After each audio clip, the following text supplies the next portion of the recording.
Hello again, everyone. In the last lecture, we talked about the nature of electrochemical cells and how we could divide the reduction half reaction from the oxidation half reaction by putting them in two separate compartments or two different vessels and connecting them with a salt bridge, and we would observe a voltage.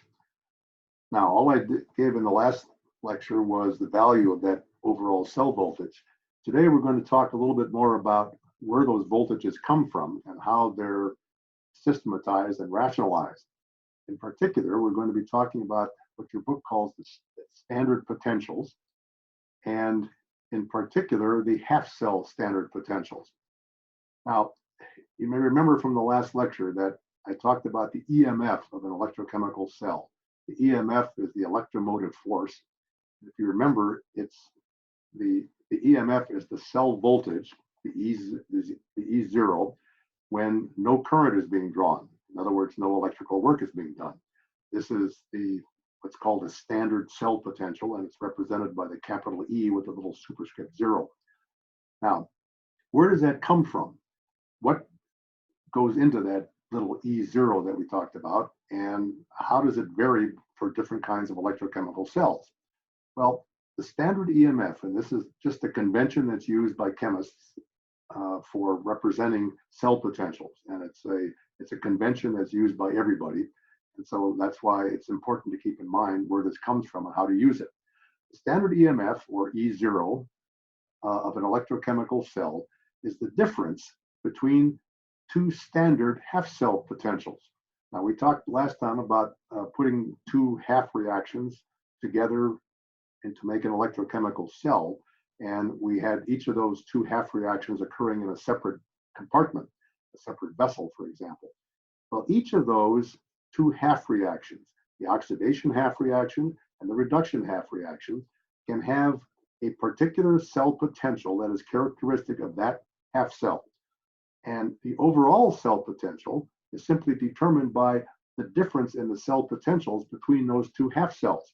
And the convention is this: cell potential is the cell potential of the cathode half reaction, which is the reduction, minus the cell potential of the anode half cell, which is the oxidation, when both are written as reductions. Now, that may seem confusing at first, but you'll see when we look at some examples why that comes about, what the convention is. So in considering the two half cells, whichever one turns out to be the cathode, and we'll see in a minute how we determine which one that is, whichever is the cathode half reaction has a reduction potential, and whichever is the oxidation half reaction has a reduction potential also. And when they're both written as reductions, the difference between the two is the overall cell potential.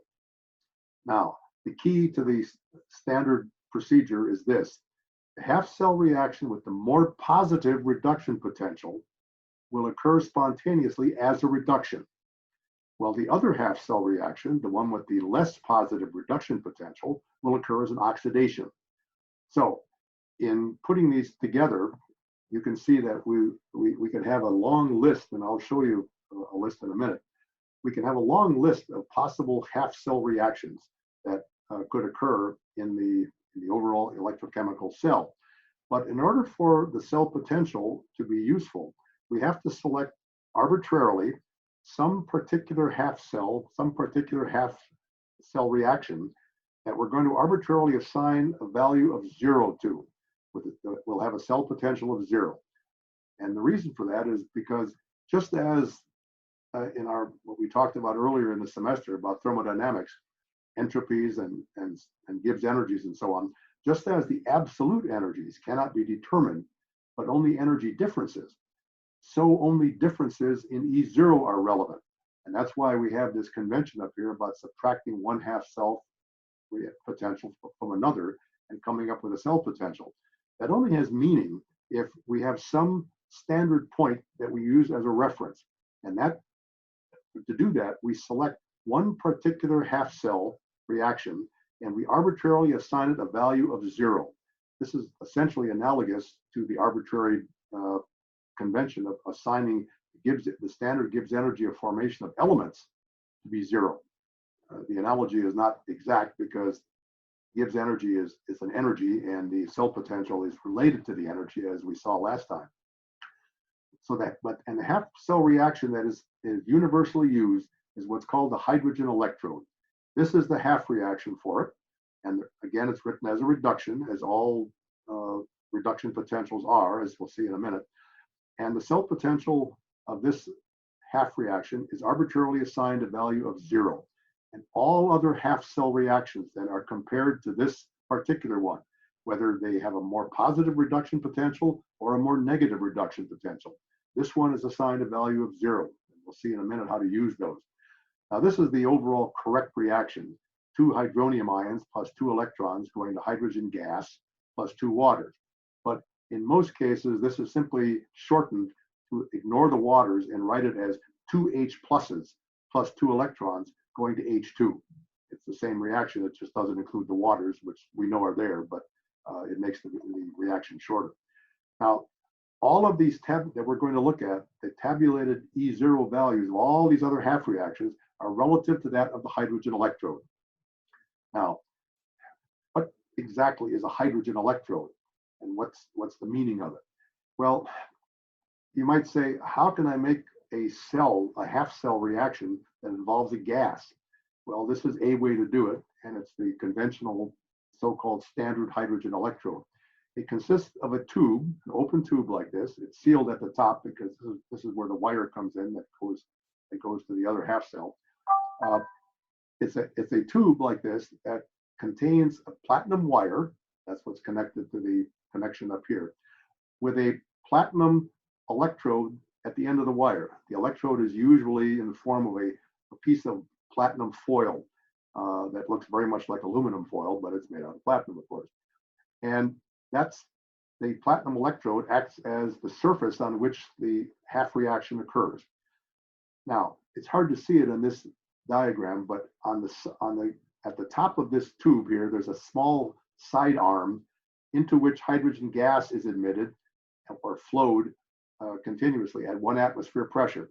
The gas, since it can't escape from the top, it goes down through this tube, passes over the platinum electrode here, and exits either from the bottom of the tube, which is open, or, as this diagram shows, there's a small hole in the bottom of this tube that's immersed in a 1 molar solution of some strong acid.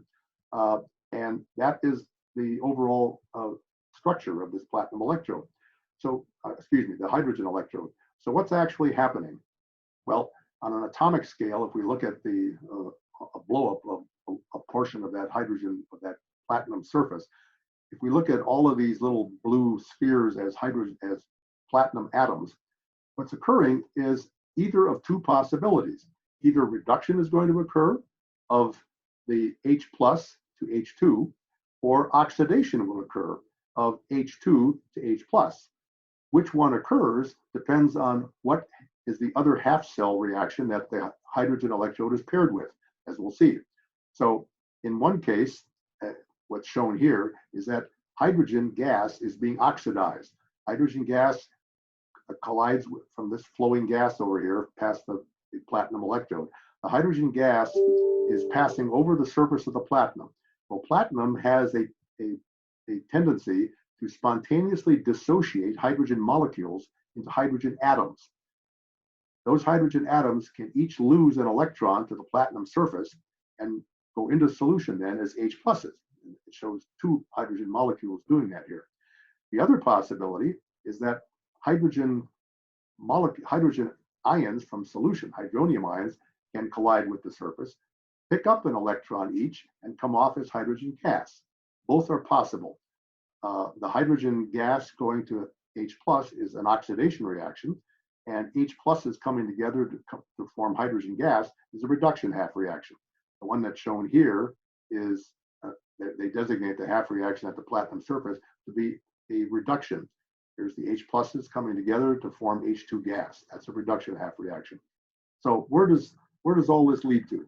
Well, here's a little table from your book, and it's a small sampling of a list of what are called standard potentials at 25 degrees, which is the standard temperature used for representing all these cell potentials. just like it is for uh, Gibbs energies of formation and enthalpies of formation and so on. Now, there are literally thousands of these possible half reactions for all sorts of different reactions. We're going to consider only a small number to get the theory of this across. The way these are represented here, all of these are, if you look at them, they're all reductions. That's why they're called reduction potentials. This is fluorine gas, picking up 2 electrons to go to fluoride. Here is chlorine doing the same thing, picking up 2 electrons and going to chloride. Here is iron 3, picking up 1 electron and going to iron 2. Here is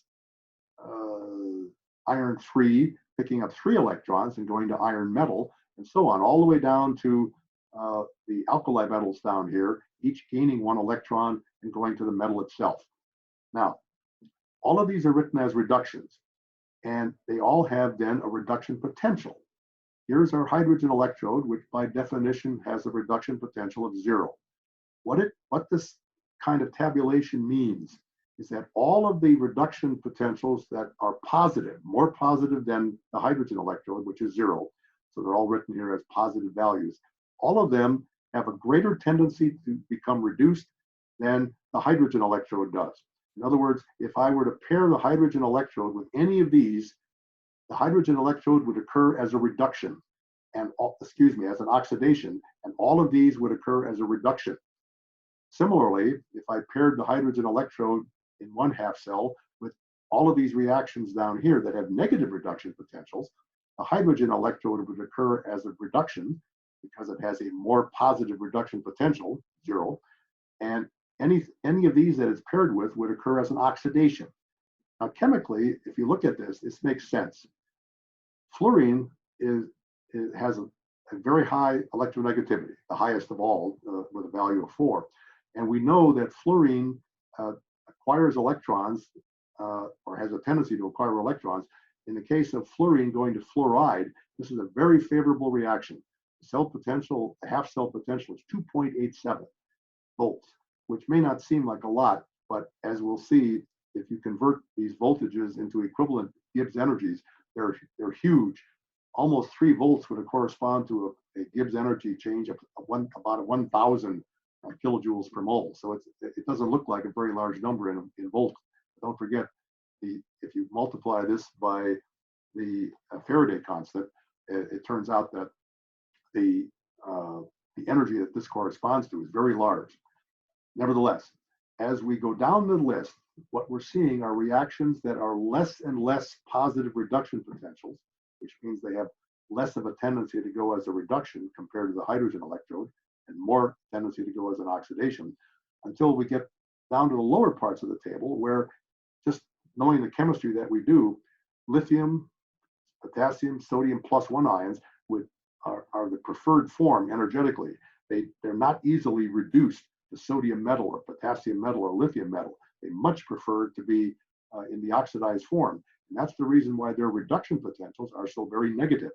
And so this is, there's a consistency here that is involved in these reactions. They're not just half cell potentials with over here that correspond to some reactions, but they are ones that make chemical sense, just as you'd expect. Over in this left column are these same reactions, but written in shorthand. F2F- refers to the fluorine fluoride couple, as it's called. Chlorine chloride refers to the chlorine chloride couple. Copper 2, copper 1, copper 0 couple, and so on. Iron 3, iron couple, all the way down to the lithium plus lithium couple.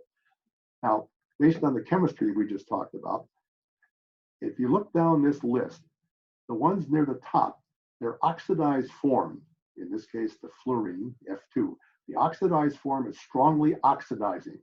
That means that it wants to become reduced by gaining electrons from something else. That something else becomes oxidized. Therefore, the fluorine is referred to as the oxidizing agent. Similarly, at the bottom, these are ones in which the reduced form is strongly reducing, which means that they would much prefer to be in the form of their oxidized form. And so as a result, they're very strong reducing agents. They become oxidized. Now, there are a whole lot of these things. I showed you just one small sampling from your book. This is another one, actually not a very large sampling either, but it's a lot more.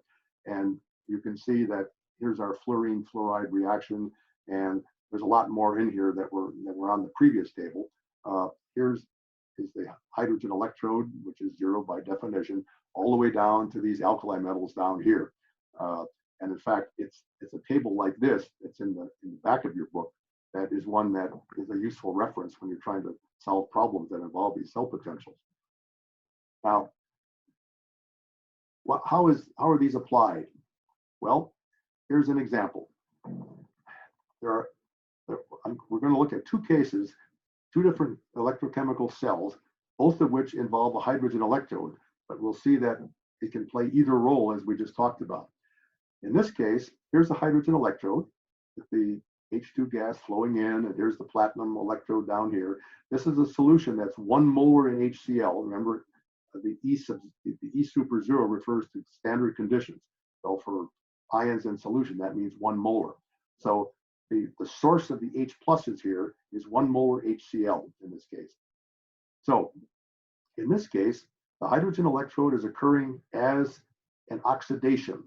H2 gas, which is flowing down here past the hydrogen electrode, becomes oxidized to H plus. It dissociates on the surface of the platinum. Each of those hydrogen atoms gives up an electron and goes into solution as H plus. And so the hydrogen electrode in this case is acting in the oxidizing form.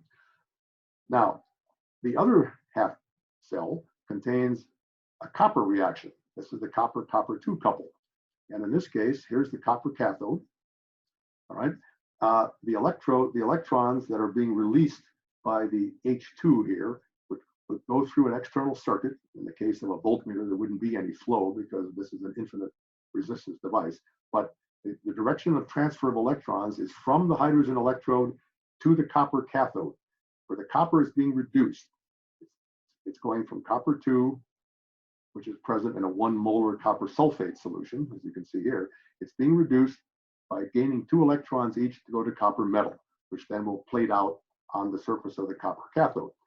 So the overall cell then is set up with this salt bridge that we talked about last time, which ensures that there's no charge accumulation in either half reaction, in either half cell, because copper is being oxidized, being reduced to copper metal.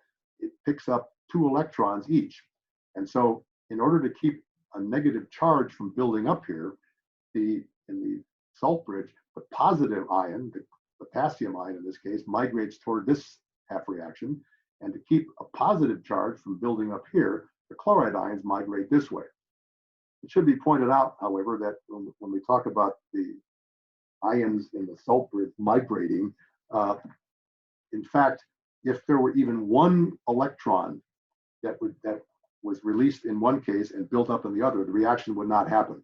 It's not a matter of keeping charge from building up. It's to keep charge from happening, a charge imbalance from happening at all. And so that's why if the salt bridge were not here, there would be no transfer of electrons at all, not even 1. And there would be no voltage observed because you can't see the potential then between the 2 half reactions. In effect, they wouldn't be connected if there were no salt bridge here. So now, where does all this lead? Well, the cell potential for the hydrogen electrode is 0, of course. The reduction potential of the copper-copper 2 couple is, we can look back up here. I'll go back up to this earlier one because it's a shorter list. Here's that copper-copper 2 couple right here. And the copper reduction potential is plus 0.34. Now that makes it more positive of a reduction than the hydrogen electrode has. So it will occur as a reduction, and hydrogen electrode will occur as an oxidation. And that's exactly the way this is depicted here. And so the cell potential then, as we talked about on that first slide, the cell potential is the potential of the reaction that's occurring as a reduction, which in this case is the copper, minus the reduction potential of the other half reaction, which is 0 in this case. So it's 0.34 minus 0 is plus 0.34. That's where the 0.34 volts comes from. And the copper-2 copper couple has the standard potential of 0.34 if these solutions were both 1 molar. Now, let's look at another one in which the hydrogen electrode is used, but it occurs on the opposite side. In this case, the hydrogen electrode, of course, has a reduction potential of 0, and it's paired now with a zinc reaction, the zinc-2 reaction. In both cases, there's a 1 molar solution of zinc sulfate here, and again, a 1 molar solution of HCl over here, with KCl acting in the salt bridge. Now, in this case, this cell potential, the reduction potential for zinc is, look back up here, reduction potential for zinc is minus 0.76, which means that compared to the reduction potential of the hydrogen electrode of 0, this reaction will occur as an oxidation, and this one will occur as a reduction because it has a more positive reduction potential. And so the potential for this one right now then is 0 minus 0.76 or plus 0.76. And that's where that value comes from. And so as you can see, you can take any two half reactions, any two that can be isolated in the separate half cell compartments, and the cell potential in the spontaneous direction will be automatically determined because the half reaction that has a more positive reduction potential will occur as a reduction, and the half reaction that has a less positive reduction potential will occur as an oxidation. And so this is the spontaneous direction. The only way to make this reaction go in reverse is to apply some potential there, apply an external source of energy, and we looked at that in the last lecture. Now here's another example. This is one that involves two separate half reactions. One is the iron-iron 2 couple, and the other one involves mercury 1. Mercury plus 1 actually occurs as a dimer, and so it exists as Hg2, which means it has a plus 2 charge, but it's mercury 1. So that other half reaction involves mercury 1 getting reduced to mercury, metallic mercury. Well, metallic mercury, of course, at 25 degrees is a liquid, and so that's why it's showing it here as a liquid at the bottom. So how would you construct an overall cell like this? Well, this is the iron anode. Iron, in this case, winds up being oxidized to iron 2. So iron atoms come off the surface and go into solution as iron 2. The 2 electrons that are released in both cases go through the circuit to the other half cell, which contains a platinum wire. You can't make an electrode out of liquid mercury, and so what's done is to just use a platinum wire, which is conducting but non-reactive, and that dips into the liquid mercury down here. That completes the circuit. And so when this cell discharges, or the spontaneous direction is for iron to become oxidized to iron 2, and mercury 1 gets reduced to mercury metal. So electrons flow this way down into here, where mercury ions in solution wind up depositing now in this pool of liquid mercury at the bottom. And again, the salt bridge serves the same purpose to prevent charge imbalance. Now, what about the potential of this combination? Well, we'll go back up to our table here. Here is the iron-iron 2 couple right here. And the iron-iron 2 couple has a cell potential of minus 0.44 volt. Now, that means nothing until we determine what it's being paired with. That will determine whether this reaction goes as an oxidation or a reduction. Well, the mercury one that we're looking for is here somewhere. No, it's not. I'll have to use this next one. I'm sorry. The mercury one is down here. Here's the mercury 1. Here's the Hg2 2+, and its reduction potential is 0.79. So compared to the iron 2, which is minus 0.44, it means that the mercury 1 to mercury will occur as a reduction because it has the more positive reduction potential, and the iron 2 will occur as an oxidation. So in this particular case then, here's what the cell will look like. All right. Uh, in this case, there is a two half cells that are shown here. Here is, excuse me, I'm sorry, it was the silver one we're looking for. The silver reduction potential is up here. It's plus 0.8 volt for the silver reduction potential, and it's paired with the iron 2, iron 1 of the iron 2, iron 3 one that is plus 0.77. So here's the setup then. Here's the silver anode, which is dipping into a solution that contains KCl, not silver, in solution. And the reason is because in this case, the reaction that's being carried out is actually silver being oxidized to silver 1, but because chloride is present in solution, the silver chloride immediately precipitates out. And so what happens during the course of this reaction, silver is being oxidized to silver 1, which immediately reacts with the chloride in solution and forms silver chloride.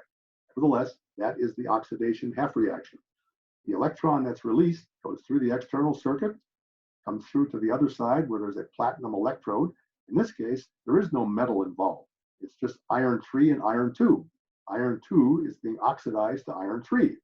Excuse me, iron 3 is being reduced to iron 2. And so the reaction that's being carried out is simply two different ions. One is being reduced and the other one is being formed by that reduction. And so this solution then contains both iron 2 nitrate and iron 3 nitrate. That's what's depicted by this green solution. And the electrode, in this case the cathode, is not a participant in the reaction because the platinum is inert in that sense, but it is a conductor, and that's the only purpose that it serves, is to transfer those electrons. So the reduction potential for the iron 2 one was iron 2, iron 3, we saw was 0.77 volt, and potential for the silver oxidation, silver reduction, is plus 0.22 volts. So the cell potential is the reduction potential of the cathode, 0.77, minus that of the anode, which is plus 0.22, to give a value of plus 0.55 volt. And that's what you would observe if you measure the cell potential of this particular setup. So now we can draw some generalizations from this. The half cell reactions with the most positive reduction potentials, as we've seen, involve reactants that are strong oxidizing agents. For example, fluorine going to fluoride, or manganese permanganate going to manganese plus 2, and so on. So the reactants are strong oxidizing agents because their energetic preference is to become reduced. The half cell reactions with the most negative reduction potential involve products that are strong reducing agents. In other words, for example, groups 1 and 2 metals like lithium, sodium, magnesium, calcium, and so on. These are the products because they become oxidized to positive ions.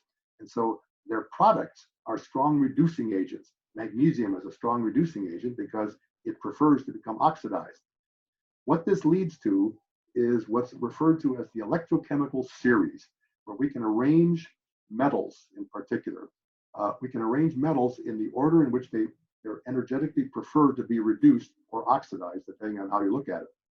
Here's our copper silver cell that we just looked at. And again, this shorthand notation for an electrochemical cell is one that just reads from left to right. Copper is being oxidized to copper 2, and silver plus is being reduced to silver. Here are the two half cell potentials. Copper 2, they're both written as reductions now, even though one of them occurs as an oxidation. The reduction potential for copper 2 to copper is plus 0.34 volt, and the reduction potential for silver 1 going to silver is plus 0.8 volts. So the actual setup will be that the one with the more positive reduction potential will occur as a reduction, the silver one, and the one with the less positive reduction potential will occur as an oxidation. So in fact, this reaction occurs the other way around. It occurs as copper going to copper 2. And so to get that, we can simply take the first one minus the second one, and you have two silver pluses plus a copper going to 2 silvers plus a copper 2. And so the cell potential then becomes plus 0.8 minus 0.34 or plus 0.46, as we referred to in the last lecture. So we can conclude that copper will spontaneously cause silver plus to be reduced to silver while itself becoming oxidized to copper 2. Now, suppose that we couple that copper 2 with a different metal, zinc in this case, the Daniell cell again.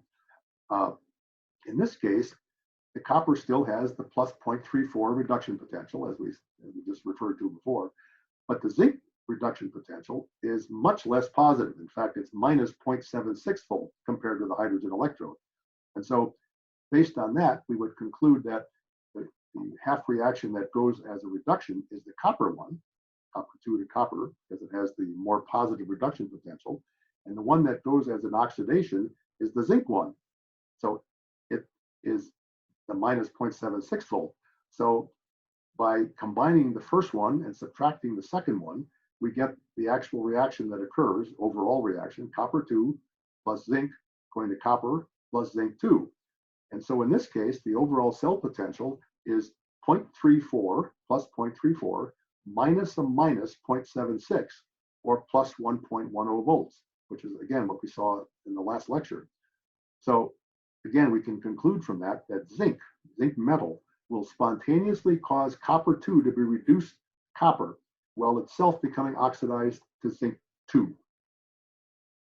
So again, as an overall chemical conclusion, we can say that because the hydrogen electrode has a cell potential of 0, it means that hydrogen gas can reduce copper 2 to copper because copper 2 has a more positive reduction potential.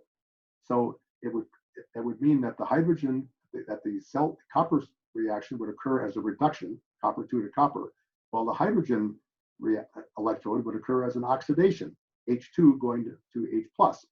And the hydrogen gas can reduce the copper 2 to copper, but it cannot reduce zinc 2 to zinc because zinc has a less positive reduction potential. And in fact, reaction occurs in the opposite direction. Zinc metal will reduce hydronium ions to hydrogen gas and water.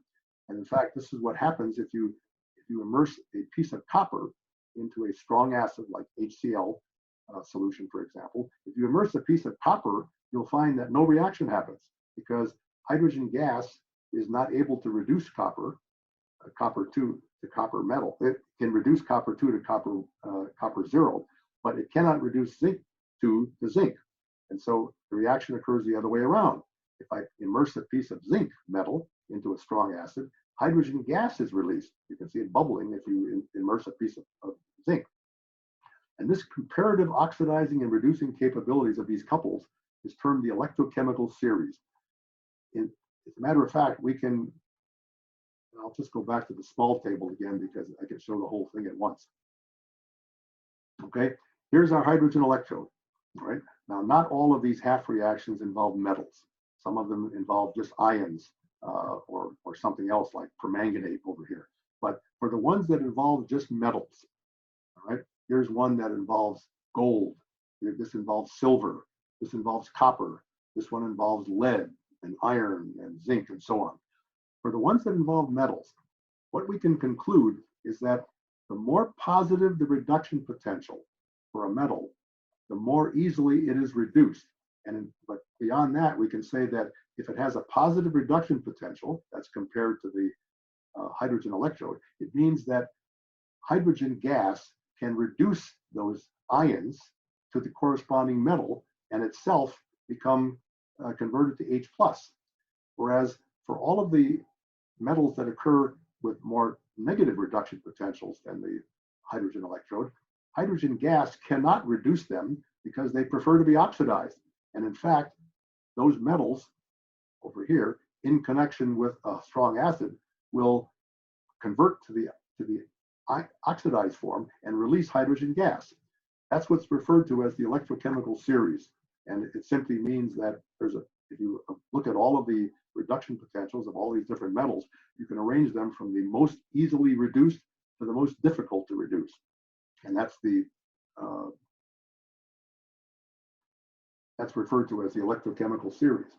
Now, one of the things that you may notice here, and going back to what we just looked at, is this is the combination of these two reduction potentials, which if you subtract the second one from the first, you get the overall reaction that we just talked about. But notice here that in order to do this, I had to multiply the second reaction by 2, because otherwise the electrons wouldn't cancel. In other words, the copper 2 to copper couple is a 2-electron reaction, but the silver plus the silver couple is only a 1-electron reaction. So in fact, in order for the electrons to cancel out on both the oxidation and the reduction side, you'd have to multiply this silver reaction by 2. That's how you get this overall reaction down here, right? But if you'll notice, we did not multiply the cell potential by 2.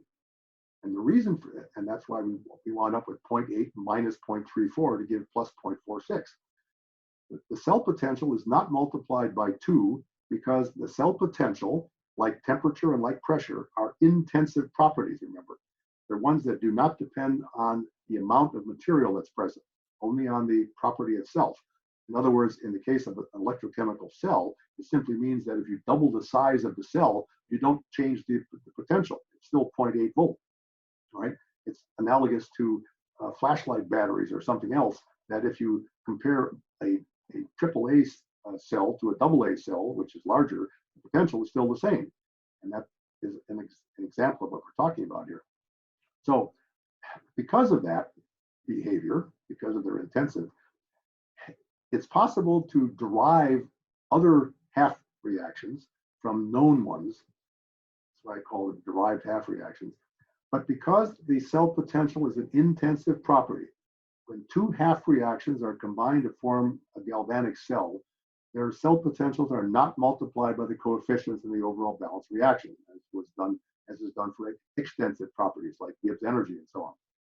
And as I just said, it's essentially saying that the cell voltage is independent of the size of the cell.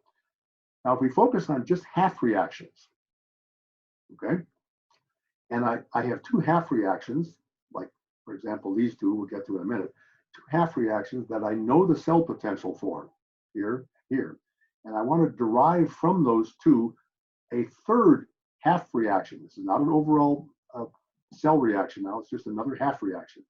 I can obtain the cell potential, the half cell potential for copper 2 going to copper 1 by combining the two half reactions that I know. Copper 2 going to plus 2 electrons going to copper, which has a cell potential of plus 0.34, as we just saw, and the copper 1 going to copper, which has a cell potential of plus 0.52.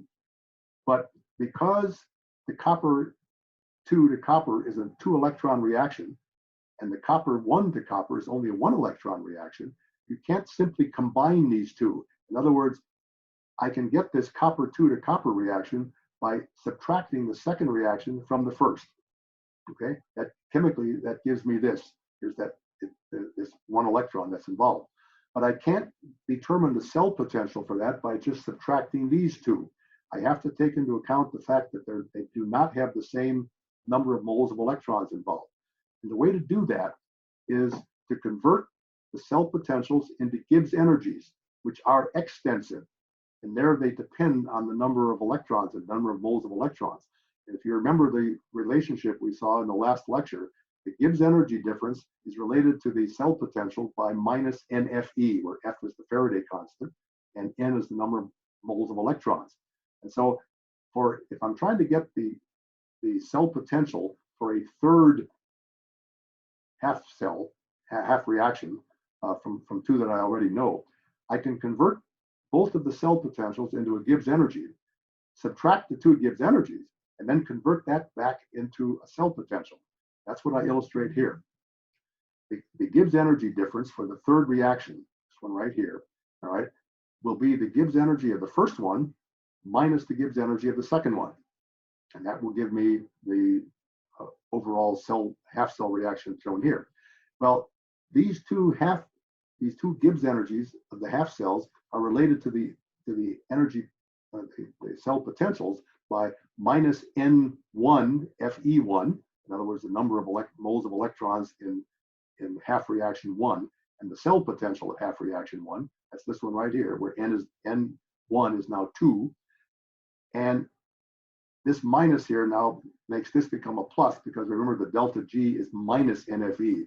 So if I'm subtracting the second Gibbs energy from the first, the minus minus becomes a plus. That's why this is a plus here. And so now it's the number of moles of electrons in half reaction 2 times the Faraday constant times the cell potential for number 2. And this then becomes minus N3 Fe3. So delta G, as you expect, is minus NFE, and this is just for reaction 3. Now, because in this relationship, the Faraday constant occurs in all 3 terms, we can just drop it out. And so if I just rearrange this and solve for the cell potential of 3, right, I just take N3 and put it in the denominator here, below these two, and the relationship becomes like this. So now it's N1E1 potential minus N2E2 over the value of N3, which is 1. So it's 2, that's what N1 is, 2 times plus 0.34 minus 1, that's what N2 is, times the cell potential of the second reaction, which is plus 0.52 divided by 1, is plus 0.16 volt. And that's the way that you would get a cell potential, half cell potential for one half reaction from 2 known ones, like this. Because the cell potential is an intensive property, you have to convert it first into an extensive property, and then subtract those two and get the cell potential for the third half reaction. Here's another example. This one involves 2 known half reactions. Iron 3 going to iron, which is a 3-electron reaction. It has a cell potential of minus 0.04 volt. And iron 2 going to iron, which is a 2-electron reaction. So N is 2. And that has a reduction potential of minus 0.44 volt. So to determine the cell potential for this iron 3 going to iron 2, I can take the first reaction and subtract the second one. All right, and that will lead me to this, iron 3 plus 1 electron going to iron 2, for which N is 1. And so using that same relationship as we had up here, the cell potential then is N1E1, 3 times minus 0.04, there and there, minus N2E2, which is 2 minus 0.44, and then divided by N3, which is 1. Putting all that together, you get 0.76 volt, which it turns out is the value you'll find tabulated in those table of potentials that we just looked at. So this is a brief look at the cell potentials and how they derive from half cell potentials, the concept of the hydrogen electrode, which is arbitrarily assigned a reduction potential of 0, and then the idea that half reactions that have reduction potentials larger than the hydrogen electrode will preferentially become reduced if possible, and half cell reactions that have a cell potential less than 0, minus values, will prefer to become oxidized. However, it depends on which 2 half reactions are combined to make the overall cell potential. So we'll talk more about that